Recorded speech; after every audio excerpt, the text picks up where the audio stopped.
Hello students, मैं हूँ रमा विभू और मैं आपके क्लास 6 का 10.3 का मैं सेकंड सम लेके आ गई हूँ स्टूडेंट्स। तो चलिए सम की तरफ सम को बना लेते हैं। सम आसान है, आपको एरिया निकालना है स्क्वायर का। ठीक है स्टूडेंट्स, तो एरिया ऑफ स्क्वायर आपको पता होना चाहिए तो सम बन जाएगा। चलिए बनाना शुरू करते हैं। देखिए, पहला सम है find the areas of squares which sides are given.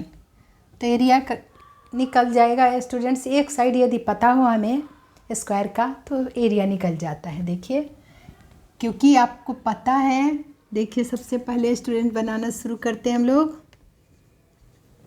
ए का साइड दे रखा है, side of square, one side of square अगर पता है हमें तो एरिया तुरंत निकल जाता है। 10 सेंटीमीटर है। देखो स्टूडेंट्स, ये गिवन है तो बन जाएगा। क्यों? क्योंकि आपको पता है। देखिए, ऐसा ही होता है ना स्क्वायर, ईच साइड इसके इक्वल होते हैं। तो एक साइड यदि पता है तो सम बन जाना है। तो ये 10 सेंटीमीटर दे रखा है इस क्वेश्चन के हिसाब से, तो सारे ही 10 होंगे। तो एक हमें पता होना चाहिए, सारे की ज़रूरत नहीं, एक बता दिया तो बस बन गया। तो देखिए, हमें क्या निकालना है? एरिया होता है अंदर के भाग। पेरीमीटर अब नहीं निकाला, हम एरिया निकाल रहे हैं। तो देखिए, एरिया पे स्क्वायर क्या होता है? देखिए, साइड ऑफ स्क्वायर गिवन था तो निकाल लेते हैं। देखिए, सो एरिया ऑफ स्क्वायर क्या होता है? साइड का स्क्वायर यानी side into side, side into side. तो साइड इंटू साइड का मतलब क्या होता है स्टूडेंट्स? इसे आप लिख सकते हो साइड का पावर 2, पावर 1 छुपा हुआ है। पावर 1 अभी आप अलजबरा में पढ़ोगे, जैसे a इंटू ए यानी 1 पावर छुपा है, यहाँ भी 1 पावर छुपा है। तो बेस सेम है तो पावर को ऐड कर देते हैं, 1 + 1 यानी 2, a के पावर 2। तो यही हुआ यहाँ भी, साइड इंटू साइड, पावर 1 दिखता नहीं है तो साइड का पावर 2 हो गया। इसकी तरह से एक्सपोनेंट चैप्टर में अच्छे से हम लोग विस्तार में पढ़ सीखेंगे। क्लास 8th में है एक्सपोनेंट चैप्टर वैसे, लेकिन 7th में अच्छे से आप अलजबरा में सीखोगे।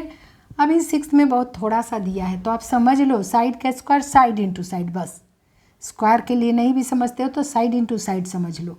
साइड 2 बार मल्टीप्लाई करना है। तो साइड क्या है हमारा? देखिए, क्या है हमारा साइड? 10 है तो 10 इंटू 10 लिख दो। 10 के पावर 2 भी लिख सकते हो या 10 इंटू 10 भी लिख सकते हो, आपकी मर्जी। तो 10 10 जा क्या हो गया स्टूडेंट्स? 10 10 जा हो गया 100। 10 10 जा 100। और आंसर में क्या बोली थी मैं आपको कि एरिया में हमेशा सेंटीमीटर तो सेंटीमीटर स्क्वायर, स्क्वायर सेंटीमीटर लिख दो, या आप लिख सकते हो 100 सेंटीमीटर के पावर 2। 100 सेंटीमीटर स्क्वायर बोलो या 100 स्क्वायर सेंटीमीटर, आपकी मर्जी। यही आपका आंसर हुआ, यही आपका आंसर हुआ। तो चलिए बी बना लेते हैं। बी का भी साइड दे रखा है, ये सेंटीमीटर था इसलिए सेंटीमीटर स्क्वायर। मीटर जहाँ रहेगा तो मीटर, यहाँ पे मीटर है, ये भी है सेंटीमीटर में ही है। सी में मीटर है तो मीटर स्क्वायर ही हो जाएगा, ये सेंटीमीटर स्क्वायर। तो क्या साइड दे रखा है फिर यहाँ पर भी है? 14 सेंटीमीटर दे रखा है। देखिए, ये क्या है क्वेश्चन में गिवन है, तो आंसर बना लेते हैं, मतलब फार्मूला लगा लेते हैं। सो एरिया ऑफ स्क्वायर क्या हो जाएगा स्टूडेंट्स?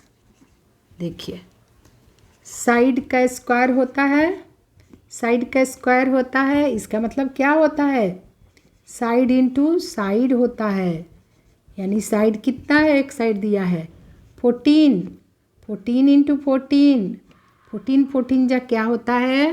196 होता है। आपको नहीं आया तो मल्टीप्लाई कर लेना। 14 का स्क्वायर क्या होता है? 196। और सेंटीमीटर है तो सेंटीमीटर के पावर 2 में आंसर आ गया। आपको समझा दे, आपको ऐसे लिखना हो या स्क्वायर सेंटीमीटर लिखना है, या हमें ऐसे लिख दी, इस बार ऐसे लिखना है तो ऐसे लिख दो। देखो 14 इंटू 14 आपको नहीं आए तो मल्टीप्लाई कर लेना ज़रूर, क्योंकि ये गलत हो जाता है। 4 4 जा 16 आया, देखो स्टूडेंट 16 आया ना, 6 लिख दिए, 1 कैरी, 1 4 जा 4 + 1 5। अब यहाँ करिए 4 1 जा 4, 1 1 जा 1 प्लस कर दीजिए 6, ये 9 1 आया ना, 196 देखिए 196 आ गया आपका। तो रफ वर्क ज़रूर करना अच्छे से ताकि गलत ना हो सम, एक भी गलती यानी पूरा सम गलत। ये था आपका रफ वर्क। अब चलिए सी बना लेते हैं स्टूडेंट। देखिए सी का भी क्या दे रखा है, एक साइड दे रखा है, साइड ऑफ स्क्वायर दे रखा है। साइड आपका क्या दिया है, 5 मीटर दिया है, इस बार क्या दिया है 5 मीटर आपका गिवन है। तो फार्मूला लगा लेते हैं। So area of square, area of square क्या होता है, साइड का स्क्वायर, जिससे हम बोल सकते हैं साइड इंटू साइड। साइड का स्क्वायर यानी साइड इंटू साइड, दो में से कुछ भी बोलो, आपकी मर्जी। तो 5 है तो 5 × 5 कर दो, 5 × 5, 5 5 जब क्या हो जाएगा, 5 5 जब 25 हो जाएगा। और मीटर है तो मीटर का स्क्वायर लगा दो, मीटर का स्क्वायर पावर कर दो, या आप लिख सकते हो 25 स्क्वायर मीटर। तब स्क्वायर पहले ही लगा दिए, तब खाली मीटर लिखना। तो यही होता है स्टूडेंट्स, बहुत सावधानी से ये छूटे ना, इसमें भी मार्क्स काट लिए जाएंगे यदि आप खाली सेंटीमीटर लिख दोगे या मीटर मतलब मीटर स्क्वायर नहीं लगाओगे तो आपको नंबर नहीं मिलेंगे। आपका टीचर समझ जाएगा कि इसको नहीं आता है। यूनिट में पहचानो, पेरीमीटर में मीटर या सेंटीमीटर जिसमें दिया वही लिखते हैं। अगर एरिया में मीटर सेंटीमीटर जो भी दिया है यूनिट, तो उसमें स्क्वायर, सेंटीमीटर तो सेंटीमीटर के पावर 2 या स्क्वायर सेंटीमीटर, मीटर है तो मीटर स्क्वायर या स्क्वायर मीटर लिखना। तो यही था स्टूडेंट्स आपका एरिया चैप्टर का सेकंड सम। मिलती हूँ अगले सम के साथ, तब तक अपना ख्याल रखिए और खूब रिवाइज करिए स्टूडेंट्स।